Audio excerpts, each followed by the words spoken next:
Bom dia, Jesus Cristo é nosso amado Senhor. No livro do irmão Oséias, no Antigo Testamento, capítulo 11, do verso 1 ao 5, a palavra do Senhor diz assim: Quando Israel era menino, eu o amei, e do Egito chamei meu filho. Quanto mais eu os chamava, tanto mais se iam da minha presença, sacrificavam a Balaíns e queimavam incenso às imagens de escultura. Todavia, eu ensinei a andar a Efraim. Tomei-os nos meus braços, mas não atinava o que os curava. Atraí-os com cordas humanas, com laços de amor. Fui para eles como quem alivia o jugo de sobre as suas queixadas e me inclinei para dar-lhe de comer. Não voltarão para a terra do Egito, mas o Assírio será o seu rei, porque recusam a converter-se. Senhor, nós te damos graças essa manhã pela tua infinita misericórdia, pelo teu amor, por mais um dia na tua presença, para que o Senhor possa se revelar mais interpretando a tua palavra, se derramando como aquela chuva maravilhosa que rega nosso coração com a luz da tua presença, com o senso dela, para que nós tenhamos consciência, Senhor, de tudo que o Senhor é, na consciência própria de ti, da comunhão, da intuição, para sabermos que o Senhor fala conosco, que o Senhor nos guia, que o Senhor nos guarda, para que possamos viver aquilo para qual fomos criados, viver o Senhor, tua vida e teu viver. Guarda-nos em ti, livra-nos do mal. Graças a Deus pela palavra do Senhor. O contexto, que é o amor de Deus, né? Deus Pai amado, e a ingratidão de Israel. Então, aqui começamos logo com duas comparações opostas, completamente opostas, né? Quando era Israel menino, ou seja, quando Israel era menino, eu o amei e do Egito chamei meu filho. Isso foi um grande problema para os judeus, porque eles entendiam que o filho de Deus era eles, né? E não deixava de ser, só que era uma parte da profecia. Que olha o que o Senhor diz só nesses 5 versículos, se você continuar lendo o capítulo, você vai ver, e eu aconselho você a ler esse livro de Oséias, que é uma coisa, assim, um alerta muito grande do Senhor para nós. Só que o Filho verdadeiro, no que se diz respeito à essência, né, do que é, que, como diz Hebreus 8, que Jesus Cristo é a essência de todas as coisas, temos, né, um sumo sacerdote, o essencial de todas as coisas que é ele. Quando você vai em Mateus, no capítulo 2, verso 15, a profecia lá diz: E lá ficou até a morte de Herodes, para que se cumprisse o que fora dito pelo Senhor, por intermédio do profeta: Do Egito chamei o meu filho. Então veja como esse contexto negativo aqui, que Deus sempre chamou Israel, e todos nós, filhos, que nós somos Israel de Deus hoje, filhos, nos amou, nos chamou, não é isso? E olha como a gente se comporta. E o filho amado, que é o Filho do homem, que é o Filho de Deus, que é o nosso modelo, a nossa verdade, o protótipo de Deus, que Ele quer fazer que cada um de nós seja conformado a Ele, para que Ele seja o primogênito entre muitos irmãos. Olha o comportamento de Jesus, o Filho de Deus, né?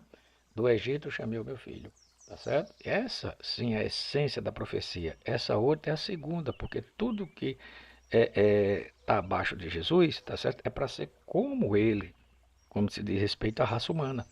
Mas não, o que é que acontecia? Sacrificavam, né, a deuses estranhos, que não é deuses, né? Incenso, imagem de escultura. Todavia eu ensinei a andar Efraim. Efraim, quando você vê Efraim na Bíblia, tá certo? Se refere ao próprio Israel. A gente depois, se o senhor permitir, pode fazer um estudo, que são as duas casas de Israel, casa de Judá, casa de Israel. Casa de Israel e casa de Efraim é a mesma coisa, porque Efraim é o povo gentil, né? Profetizado, a gente viu logo nos primeiros, põe em água. Profetizado lá em Gênesis 48, né? Quando Jacó abençoou Efraim, né? Que é a bênção dos gentios, até que chega a sua plenitude.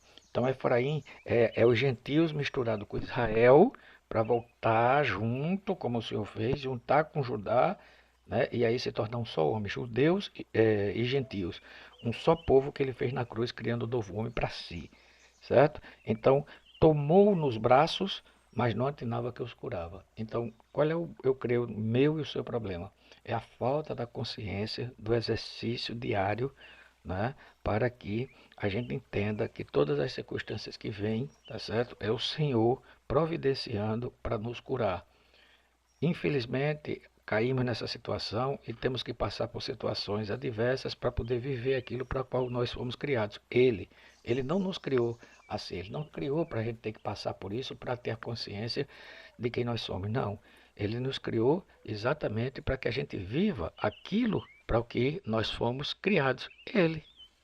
Mas por falta da consciência da paternidade, do pertencimento a Ele, de filhos amados, aí a gente começa a buscar a nossa justiça, né, própria, a injustiça, e ela vem com as consequências. O Senhor diz no verso 4 que nos atraiu com cordas humanas, com laços de amor, muitas vezes usando o sofrimento, né, causado por nós. Ele permite para que a gente abra os olhos. Isso é vida, isso nunca foi vida. Senhor, Jesus ora, livra do teste difícil da provação severa, quando ele diz não nos deixeis cair em tentação, está na versão judaica, certo? Quando ele diz livra do teste difícil e da provação severa, está na versão judaica. Quando ele diz, mais uma vez, não nos deixeis cair em tentação, certo? Alivia o jugo de sobre as queixadas, né?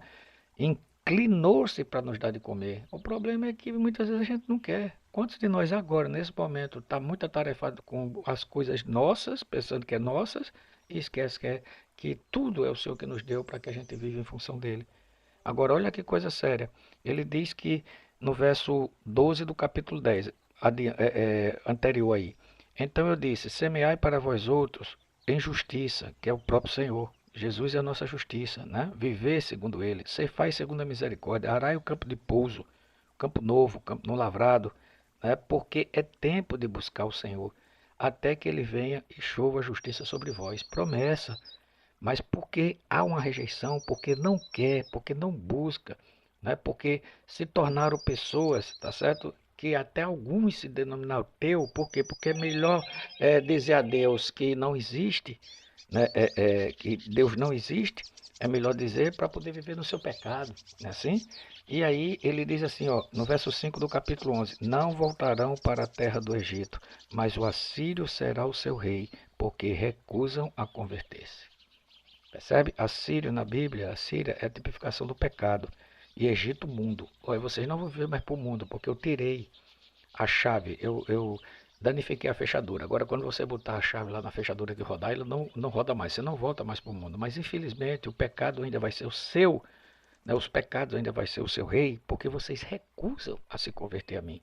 Que o Senhor nos livre, que o Senhor nos guarde, né? E que a gente possa estar no capítulo 3 sendo ensinado, né? No capítulo 4 abrindo a boca e recebendo tudo dele. Salmo 81, né?